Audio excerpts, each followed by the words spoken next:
Hello guys, আজকে আমি যাচ্ছি বিলে মাছ ধরা দেখতে।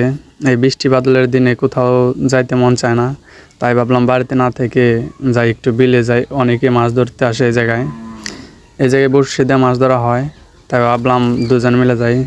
তো কিছু দূর হাঁটার পর দেখা গেল বিলে অনেক মানুষ মাছ ধরতেছে।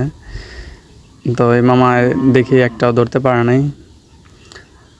তা বৃষ্টি বাদলের দিন, আকাশটা অনেক মেঘলা। তো এইদিকে দেখেন বিশাল বড় বিল। তা আমরা যাওয়ার 5-10 মিনিট পরে দেখি এই মামা একটি মাছ ধরছে। এই মাছটা উঠাইতে পারতেছে না, তো অবশেষে সে ধরে ফেলছে। তো মামাকে বললাম, মামা মাছটা কত বড় হবে, ওজন কত? তো মামা বললো কেজি 1 কেজির মতো হইব আর কি। তো দেখতে দেখতে প্রচুর বৃষ্টি নেমে আসলো। এই পাশে আইসা দেখি সেফটির জন্য একটি হেলমেট রাখা আছে, তাই ভাবলাম মাথায় দিয়ে রাখি, যাওয়ার সময় আবার রেখে যাবো। ধন্যবাদ, সবাই সাবস্ক্রাইব করবেন।